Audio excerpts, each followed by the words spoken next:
dahil sa isa pang typhoon kung kailan pa naman magpapasko. Jesus Christ! Si Odette.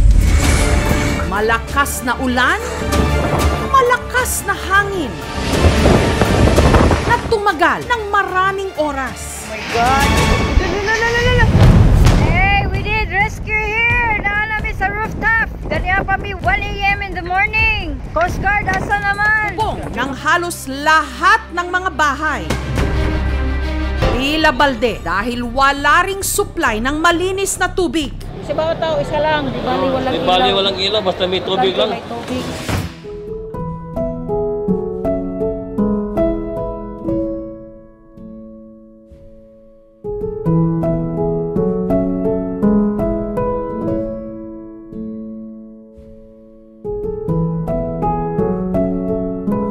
Ako po si Noel Ramos and ako po ay nagtatrabaho bilang microbiology manager sa Laguna Water and part ako ng Katubig family for almost 3 years now.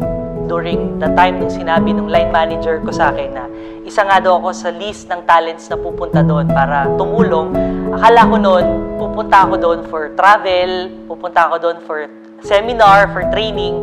Pero nung dinitali na sa akin ng line manager ko, yung buong reason, yung purpose kung bakit pupunta doon, parang binuhusan ng malamig na tubig na sabi, ay shucks, hindi pala yun para mag-relax doon. Ang purpose pala doon is para tumulong. Ang daming pumasok sa isip ko, ma'am, na worries. Number 1, paano yung paliguan, paano yung pagkain, paano yung tutulugan namin. So, that time nung sinabi sa akin na sasama ako, wala na lang ako hindi ko alam kung anong reaction ko, basta sabi ko na lang yes, kahit marami akong agam-agam sa isip. Ako po si Hilbert Maestrado sa fleet po, Heavy Equipment Operator. Magpa 5 years na po ako dito sa Laguna Water. Tinawagan lang po kami ni Sir Willie na maganda kasi baka ipadala daw kami sa Cebu. Napaisip na nga ako kasi na yun, magpapasko. Sabi ko parang naman yung holiday kahon natin ito. Yun nga, tapos kinabukasan po, yun, pinag-ready na kami kaagad at papalis na nga. First time namin na magpapasko ni Mrs. na unang year. Kakakasal lang namin noon. First time kong mawalay sa family ko during the holiday season. 2 taon po ako nagtrabaho sa ospital. And usually sa mga bagitong katulad ko, may tinatawag na alay. Yung mga alay na yon, sila usually yung pinapa-duty pagka Christmas, kapag New Year. So I feel like I'm just so blessed kasi na-spare ako sa pagiging alay sa loob ng 2 taon. So, during the time nung nagwo-work ako sa hospital, lagi kong kasama yung family ko sa New Year tsaka sa Christmas. Pero pagdating ko sa Laguna Water, wala pa akong 1 taon, ma'am. Para na akong nagbuhay OFW agad na malayo sa pamilya. And nung sinabi ko sa family ko na, nanay, tatay, lola, hindi mo na ako magki-Christmas, mag-New Year, kasama kayo. So, ang naging reaction nila is parang hindi ko maipinta yung reaction nila. And syempre may kasamang pag-iyak, pagluha kasi mawawalay. Pero na-relieve lahat ng stress, lahat ng iniisip ko nung sinabi nila na, sige, punta ka doon, mas kailangan ka ng mga kapwa natin sa Cebu tsaka sa Bohol. Kaya buong puso akong pumunta sa Cebu tsaka sa Bohol para tumulong. Diretso na po kami ng site. Magpe-prepare na po ng equipment, yung MTP. Mag-ano na kami ng truck. Pag nag-operation na po yun yung MTP namin, i-ano namin yung mga truck o kaya yung mga nakapila po na nagigigib yung mga tao doon. Yun po, i-assist lang namin.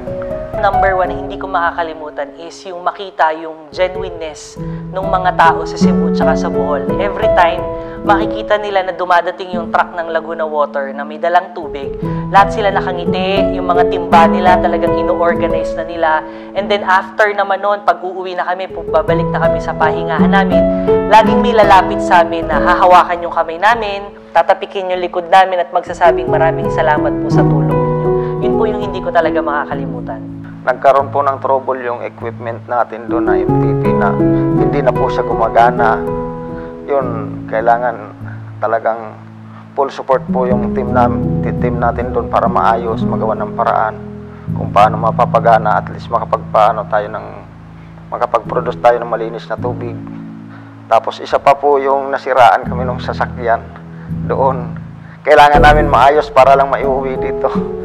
since ang MTP or Mobile Treatment Plant ay kumukuha siya ng water source sa mga hindi malilinis na lugar and then i-filter tapos para maging potable water. So ang naging trabaho ko po doon, ma'am, is to check yung mga mandatory parameters para ma-ensure na bago po namin ibigay sa mga nasalanta yung tubig, malinis at hindi po sila magkakasakit.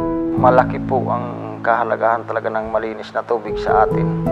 Kailangan po talaga wag nating abusuhin yung mga pagtatapon ng mga basura kasi isa po yun sa nakakapagpapadumi po, tapos yung panatiliin po natin ang kalinisan talaga ng ating kapaligiran. Malaki yung natulong natin doon, no? Sa panahon ng kalamidad, napaka-importante na makakainom sila ng tubig na malinis na hindi magdadagdag ng sakit sa gitna ng ganong klaseng sitwasyon, no? So, yung tubig na yon magbibigay sa kanila ng lakas para somehow makapagpatuloy sa takbo ng buhay nila doon. This experience made me realize that I'm not working for the sake of earning a living. It revealed a deeper purpose. Number one, to ensure that we are consistently serving safe and clean water. And secondly, even though we are working behind the scenes, the laboratory, we can still make a difference by making sure that we are accurately testing the water quality. And syempre, it made me also realize to have a grateful heart always, na laging magpasalamat sa kung anong sitwasyon na nasan ka. Napaka-importante ng malinis na tubig. Actually, ang tubig ay buhay. So, responsibilidad ng bawat isa sa atin na siguraduhin na mapapangalagaan yung tubig. Mga katubig, tayo po ay sama-samang panatilihin na malinis at protektado ang mga water sources natin. Responsibilidad po nating lahat yon. Happy World Water Day po sa inyong lahat. Happy World Water Day, Laguna Water. Happy World Water Day, Katubig.